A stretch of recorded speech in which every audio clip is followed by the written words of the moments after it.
J'accueille aujourd'hui énormément de monde et j'en suis très heureux au nom des personnes pour qui on a créé cet établissement. Donc bienvenue à nos élus, aux élus nationaux représentés par Madame Dupont, qui est un soutien indéflectible de notre cause. Mais c'est grâce à elle et à tous ceux qui votent avec elle qu'un certain nombre de lois vont dans le bon sens aujourd'hui. Et il y en a d'autres d'ailleurs qui sont en préparation, j'en dirai un mot à la fin. Bienvenue à nos élus régionaux, membres du conseil régional et du conseil général.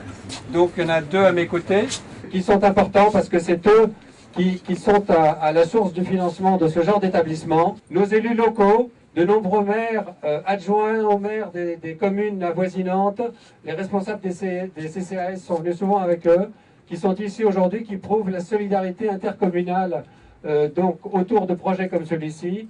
Et M. Burès, qui est tout près de moi, en tant que président de la communauté de communes, sait bien de quoi je parle.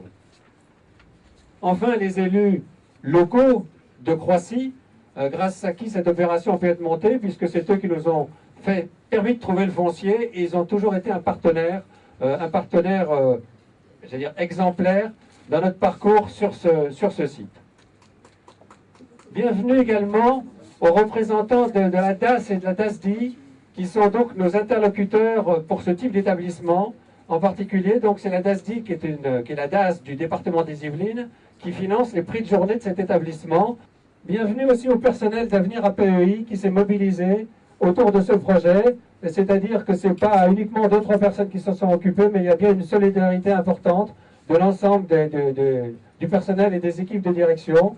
Par exemple, 50% de l'effectif de cet établissement vient des autres établissements d'Avenir APEI, et c'était nécessaire pour avoir une bonne continuité au niveau du service. Merci aussi aux familles de bénévoles de l'association qui participent à nos différentes activités et qui sont là aujourd'hui. 40 personnes handicapées mentales adultes, donc de 18 à 59 ans aujourd'hui.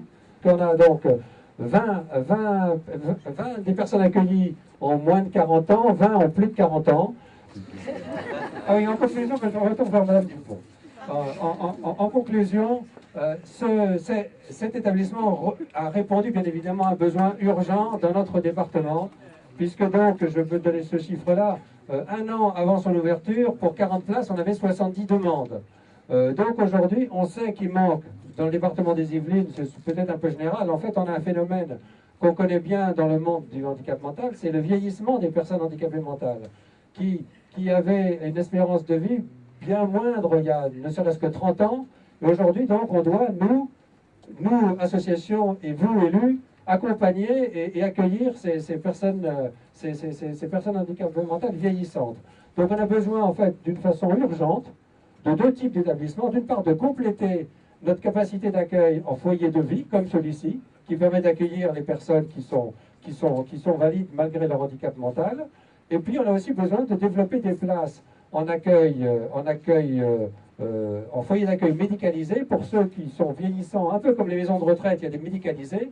Il faut bien évidemment qu'au niveau de nos foyers, on ait aussi une partie de nos places en foyer médicalisé. Et on a aussi un problème spécifique qui correspond au fait que le handicap mental peut être associé à du handicap psychique, et donc on doit aussi créer des places médicalisées avec une médicalisation psychique. On est en partenariat d'ailleurs sur un projet avec l'Institut Théophile Roussel. J'en profite pour le dire aux représentants du département qui seront amenés à se prononcer en fin d'année sur le schéma départemental, et j'espère qu'ils auront prévu de retenir ce projet.